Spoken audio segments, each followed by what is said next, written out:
Hey guys, what's up? It's Amanda. Welcome back to my channel, or welcome to my channel if you haven't been here before. If you haven't been here before, like I said, my name is Amanda. I am a postpartum nurse. I have been making videos on YouTube for a while now. Usually they are directed kind of towards nurses or nursing students who are interested in working in postpartum, or I also do stuff about debt and whatever, but that's besides the point. But someone gave me the idea to kind of do a video more directed towards patients and people who are going to be delivering a baby in the future. This video is basically going to be my biggest tips for first time, second time, any parents, honestly, because you might forget some of these things, coming directly from a postpartum nurse. Before we get into this, I just want to preface that these are just random tips and stuff that I have gathered from my last year working as a postpartum nurse. Obviously, your nurses and doctors know what's best for you. They know you. So if something they says contradicts something that I say, listen to them, because they're directly caring for you. They know your story, your background, everything like that. So just preface that to begin with. So I have a handful of, I think 14-ish, some of them kind of go together, but tips for you for your postpartum stay. So postpartum is basically anything after you have your baby. Typically, most hospitals, if you have a vaginal delivery, you have like a 2-night stay, and then a C-section, you can have up to a 4-night stay, I believe. So obviously this depends on insurance and hospital and whatever, but that's how it works at my hospital. So yeah, let's get right on into that. So my biggest thing right off the bat is to please ask us for help if you need it. That is our job. We're literally there to help you.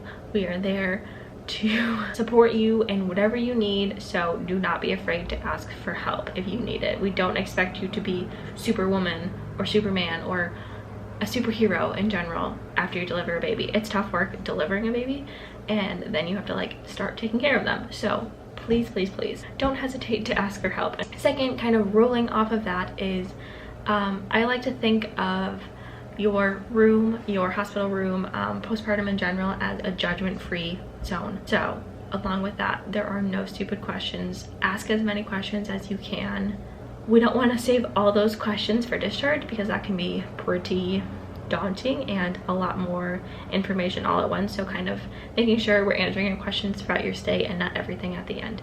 And also like keeping a list of questions that you have, super helpful. Number 3, and this next few are all related to feeding, more specifically towards breastfeeding, but I will get into that. First of all, I kind of want to talk about the whole debate of like fed is best versus breast is best, kind of the societal pressure that is kind of put on women to exclusively breastfeed their baby. I feel like there's so much pressure put on women to, like I said, exclusively breastfeed, and for some people it just isn't in the cards for them. It's just not what they want to do. And like I said, judgment-free zone. If you don't want to breastfeed, that's okay. Like, we are lucky enough that we have other options for feeding babies. We have formula. It's a thing that we can use to feed your baby. There's also donor breast milk, which is super awesome. With that being said, this is another tip. Breastfeeding is not easy. It is hard work. It takes time. It takes dedication. It takes practice. Movies and TV shows make it seem like it is just like boop, you feed your baby and you're done.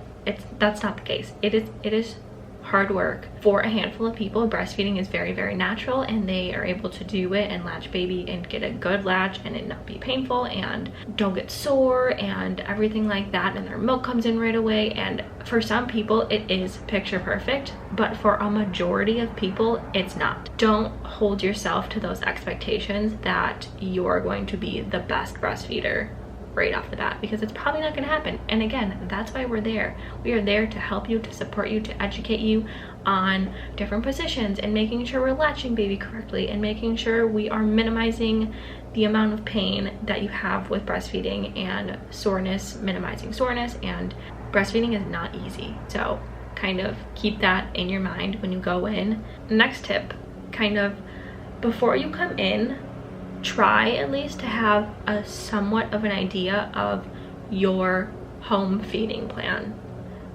If your plan is to exclusively breastfeed, great, awesome. If your plan is to exclusively pump, awesome.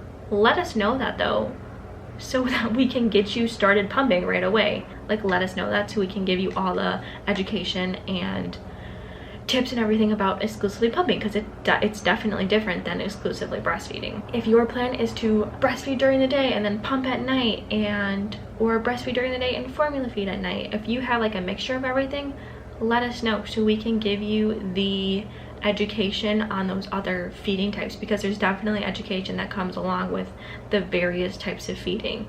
And if your plan is just to like, hey, you know, let's see if breastfeeding works out, and you get to a point where you're like, okay, no, I'm not feeling this, let us know. Some people will pressure you or try to pressure you into continuing breastfeeding, but make sure that you stick up for yourself and you think, okay, no, this is just not working for me. If you need a pump too from like insurance or something, that's what we can do that for you. So making sure you know your home feeding plan and you let the nurses know your home feeding plan. Another kind of tip or educational thing that I feel like some people don't realize is that you have to wake your baby up to feed, especially in the first like 24 hours. So typically babies are pretty sleepy in the first 24 hours and only have a handful of pretty good feeds. We still though need to be waking baby up every 2 to 3 hours, or more frequently if they are waking up and ready to eat, but minimally waking them up every 2 to 3 hours to at least attempt to breastfeed. I usually recommend to kind of wake baby up, taking them out of the bassinet, unswaddling them, doing a little diaper change. Sometimes just the whole process of it really wakes them up and gets them ready to go. Usually I recommend that moms try and go to the bathroom before you start breastfeeding for a few reasons. Number one, uterus, bladder. When your bladder gets super big, it's kind of pushing your uterus out of the way, which can actually lead to some increased bleeding because your uterus isn't able to contract down to the way it wants to. It also can lead to a lot worse of cramping when you are breastfeeding. So if you empty your bladder out, then your uterus can be in the right place that it needs to be and it can shrink back down, because breastfeeding releases oxytocin, which is something that we literally use. It's called Pitocin synthetically. We literally use that to induce labor and to help your uterus contract back down. Making sure you are peeing before each feeding. It's kind of good to just get in the habit of it too, because you don't have a baby laying on your bladder anymore, so you don't have to pee every 5 minutes. So back to what I was saying, usually what I recommend is mom gets up, goes and pees, and dad wakes up and changes baby, and then when mom's done, she comes and sits down, and then we start a feeding. If baby doesn't feed, I usually recommend doing some skin to skin, maybe a little bit of hand expression. Your nurse will go over that with you. Make sure you ask about it or educate yourself on hand expression before, because it's really crucial and something that I think gets missed sometimes. Yeah, so that's like the biggest feeding tips that I have. Like I said, also in the first 24 hours when baby is really sleepy, use that time to sleep, because there's this little thing called cluster feeding or second night syndrome that happens typically the second night, or once they're a little closer to that 24 hours or past that 24 hours, they are done kind of recovering from the whole process of being born, and they start what we call cluster feeding, which is basically a lot more frequent feedings. They may be shorter, but they're a lot more frequent. So during that time, moms don't get a ton of sleep. So I recommend usually the day before trying to nap as frequently as you can while baby is sleeping. We're still waking up to feed every 2 to 3 hours, but making sure you get some naps in before that second night rolls around, because second night has led to a lot of emotional breakdowns for sure. But it's okay, because it happens to everyone, and you know, it's just a part of the process, and it won't be the first time that your kiddo cluster feeds. Cluster feeding is really good for your brain and telling your body that it's time to like really buckle down and start making as much milk as you can. The next little part is more cares for mom after a vaginal or C-section delivery.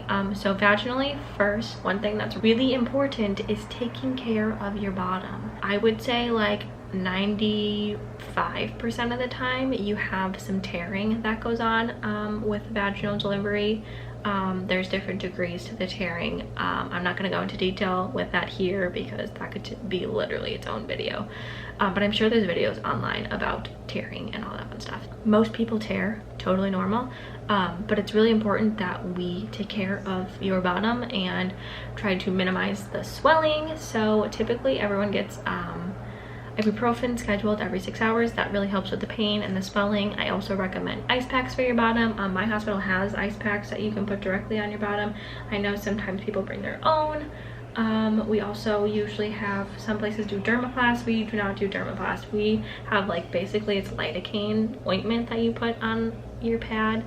And then also Tux pads, sitz baths. Like the biggest thing is that you're really taking care of your bottom. Kind of along with that, and this is kind of for both C-section and vaginal deliveries, take your stool softeners. It's the first boob bath for a vaginal delivery can be pretty daunting. It's, from what I've heard from patients, it's usually not as bad as anticipated. But with C-sections, typically with C-sections you take some sort of heavier pain med that can be very constipating, so making sure we are staying up with those stool softeners. And you literally had abdominal surgery, so like your body kind of needs to reset itself. And then for incision care for the C-section, obviously every hospital and every doctor does your actual incision and like stitching and all that fun stuff.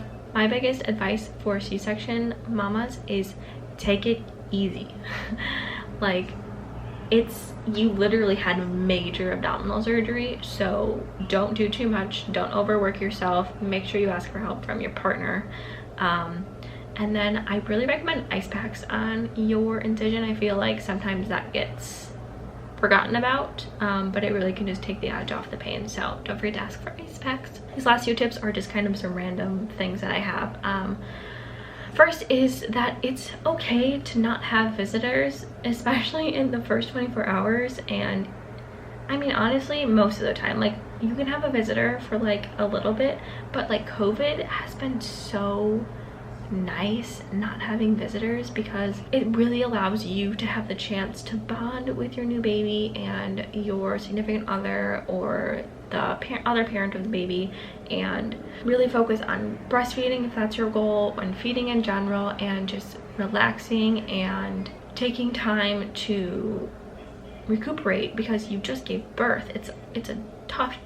It's tough no matter how you do it. I totally think that it's okay not to have visitors. You can tell people to wait until you are home or discharged from the hospital. If you have visitors for a little bit and you're like, okay, I'm feeling overwhelmed, you can always ask us to kick them out. We'll be the bad guy. We'll just come in and be like, hey, it's time to go, we gotta feed or something. Like, literally just let us know and we will take care of it for you.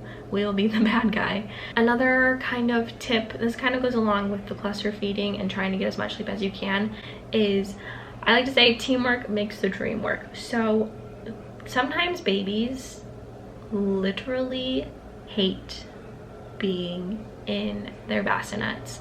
They want to be held 24/7, and obviously co-sleeping is not the smartest idea. It's not safe. So what I typically recommend, especially for at nighttime, is when we're doing a feeding, mom worries about the feeding, I will try to be there as much as I can. Dad sleeps during the feeding. Then if this baby needs to be held like 24/7, and after mom's done with the feeding, dad wakes up, dad hangs out with the baby so mom can sleep until the next feeding, because sometimes dad can be helpful during breastfeeding but they can't actually do the breastfeeding themselves. So yeah, teamwork makes the dream work.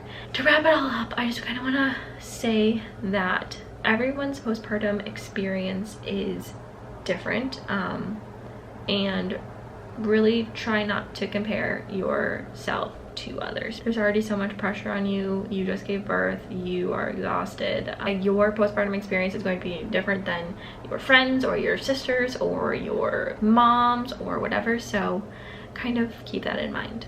So yeah, I hope that this video was helpful.